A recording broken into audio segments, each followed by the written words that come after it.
attack. By who?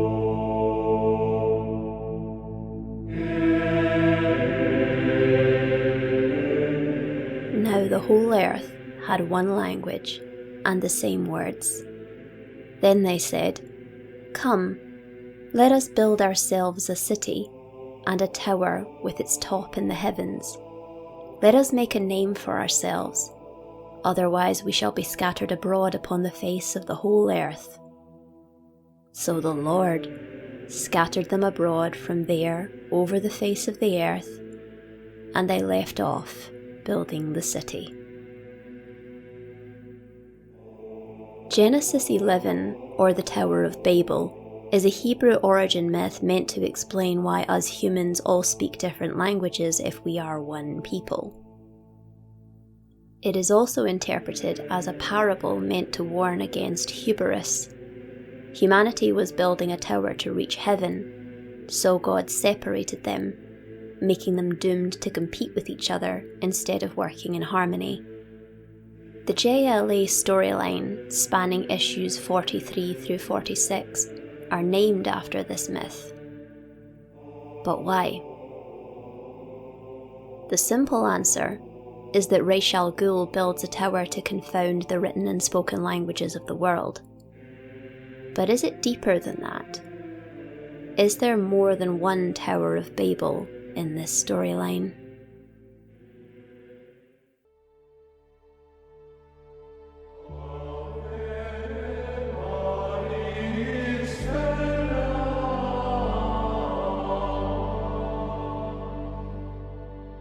I was 11 years old when I killed my first man. I had replaced evil with death.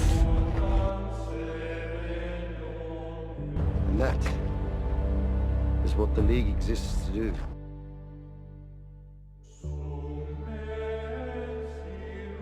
Ra's al Ghul has long been a villain who has viewed humanity as a plague upon the earth that destroys any and all life it comes across, whether on purpose through ruthlessness, or by accident through ignorance and negligence. He has attempted time and time again to cull humanity to be a more manageable size and rule over them to ensure that the damage they sow is minimal.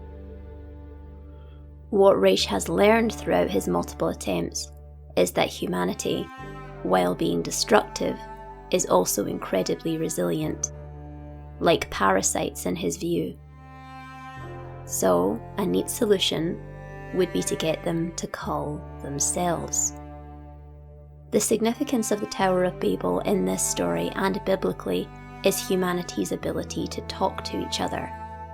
Our success at communicating is often the only thing that stands between us and situations where we're at each other's throats.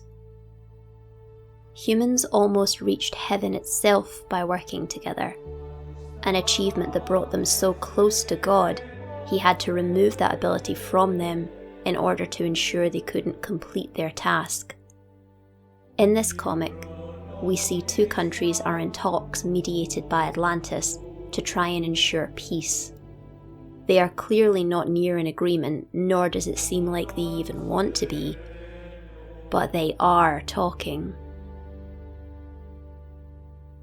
That all changes, however, when Ra's puts his tower into full effect, confounding the written word so that stock markets collapse, tech cannot function, and no one knows where they are or what they're doing. But Ra's is defined in his opposition to Batman, a man who clings deeply to his faith in humanity, despite humanity having dealt him the worst blow at the most vulnerable point in his life. Where Ra's wants to cull humanity, Batman refuses to kill a single one. So, he must be distracted.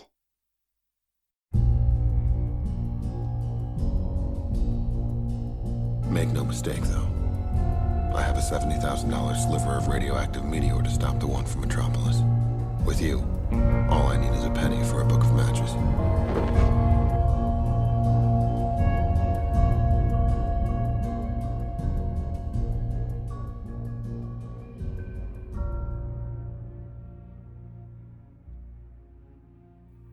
Many fans have an impression of Batman that suggests he can do anything with the right amount of prep time. He is a man whose power lies in his intellect. It is stated that even Superman is intimidated by him. This is the story where we can easily see that that fear is not unfounded. The League are systematically attacked in ways that seem designed to exploit their weaknesses, sometimes in the most intimate of ways. Martian Manhunter is attacked by a never-ending fire that burns from the inside. Plastic Man is flash frozen. Flash is paralysed from a shot to the spine. Aquaman is dehydrated. Green Lantern's Kyle Rayner is an artist who is rendered blind so he can't create anything with the ring. Wonder Woman's need for victory is exploited to trap her in a never-ending battle in her own mind. And Superman is taken down with kryptonite specifically designed not to kill him, but to render him so raw he would wish he were dead.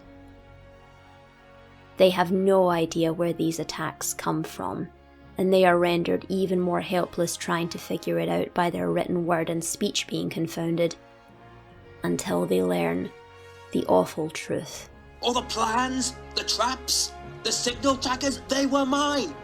Superman, I did this to you! We often see Batman being portrayed as a loner, and to be fair, that is not an unfounded characterization. Some of the greatest comic books in the history of the medium have come from the great lone detective. But in the wider DC universe, Batman is not a loner. If he were, he would not have been able to get close enough to know all this information about the Leaguers. But still he is lonely, as he never says anything about himself, never lets himself be the vulnerable one. If we see the biblical story as the tale of a jealous God tearing down those who he sees as misusing his power, then we can see something similar in Batman's plan. We are even given a glimpse in this story of Leaguers acting in arrogant ways that could be considered flippant. We know that Wonder Woman, mighty and noble warrior that she is competitive and overeager to win, which could cause carelessness. In this scene, her and Flash treat this almost like a game or two people having workplace banter, which in a way is true. But if your job is to perform godlike feats, then how flippant should you be permitted to be? This is where a defense of Batman's actions is needed. This is where he becomes the divine punisher of Tower of Babel legend. If he sees the Leaguers misusing their power, he has a way to remove their godhood and bring them back down to earth. But that is not the whole story.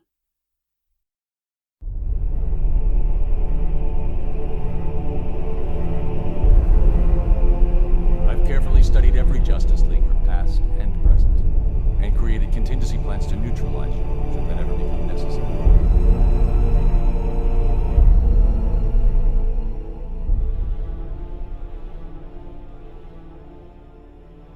This storyline is often credited or blamed, depending on your opinion, for the Bat-God interpretation of the character that has led to stories such as Justice League Darkseid War. But I believe this is unfair. This is more than a story of Batman's abilities. In fact, his abilities are the least of what we see of him in this story. The truth is, Batman is at his weakest in this story. For most of it, he is completely ineffectual.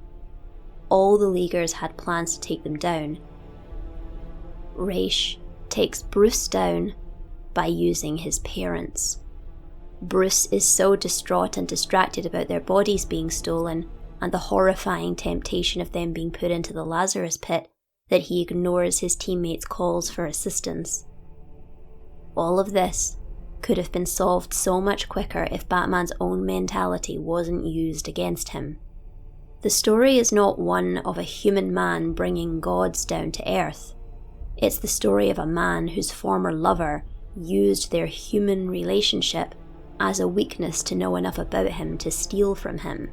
This is the story of Batman's own arrogance being used against him, as, for a man who plans everything, he never had any contingencies for the possibility that the plans may be stolen. The truth is, Batman is a man whose effectiveness is only there as long as he gives off an impression of being more than what he is. That is how he can scare criminals, not because the criminals are afraid of getting beaten up, but because there is always that thought in the back of their minds that this man is something darker and more dangerous than a strong man in intimidating clothes. The common interpretation of the Tower of Babel storyline among many readers, especially those whose views tend to fall in line with the Dark Knight, is that Batman was just unilaterally right. The loose adaptation of the comic book, Justice League Doom, seems to take this view, as Batman righteously exits the League, calling them fools for having objections, whereas in the comic, the League have detailed and understandable reasons for every vote they cast to keep or discard Batman's membership. Batman does not leave the League in righteous protest. He leaves because the rest of the League cannot trust him anymore, and he does not even give them the courtesy of facing their ire and betrayal, of giving them the opportunity to say their piece to his face and meditate on it. And this does not end with Tower of Babel. We see ripple effects later in the JLA comic as the Teen Titans are questioning whether Nightwing, being Batman's protege, has similar plans for them. How much did Nightwing know about Batman's plans, given his unwavering faith in the man, exclaiming that he has trusted him with his life since he was 8? The man is not only the one who trained Dick, but the one who raised him as well. Familial bonds are strong there, so the Titans are left wondering, if it came down to it, can they trust Nightwing against Batman? Similar thoughts are going round the heads of young Justice. Tim Drake shares many analytical and paranoid qualities with Bruce, being the natural detective of the proteges, so his behaviour coupled with this incident leaves their faith in him compromised. Even Oracle is not unaffected, as the League have avoided calling on her for help. She, being the one who can see all, coupled with her connection to Batman, being an indication to many that she must have known about the plans and didn't tell them. Guilt by association is one of the many consequences of Batman's decision. He was not unilaterally right to do this. The argument is there that it was the right and smart thing to do, but this is not a simple matter of being right or wrong. So much was destroyed by this decision, and once again, instead of answering for his mistakes, he cuts the transmission.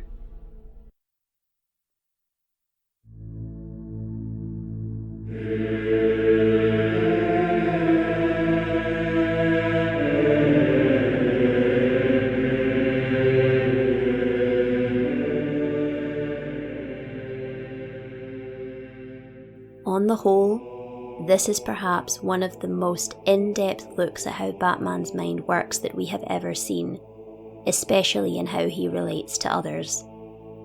Many of the best stories are ones where he is not really the main concern of the book. He is the detective through whose eyes we see the story. Whereas Ego delved into the depth of Batman's psyche and what drives him, this is a story that truly delves into Batman's sense of morality and what it costs him to be the way he is.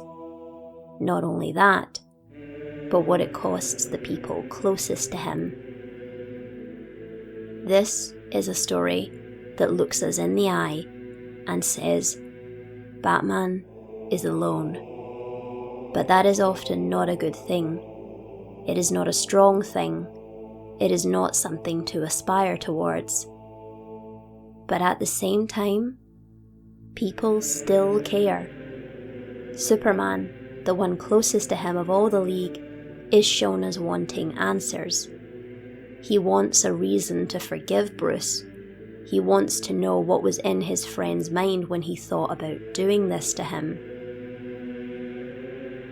In the end, at least half the League vote for him to remain, and even one who doesn't understands his reasoning. If we take Tower of Babel in isolation, it is one of Batman's greatest mistakes. But a man is not simply his mistakes.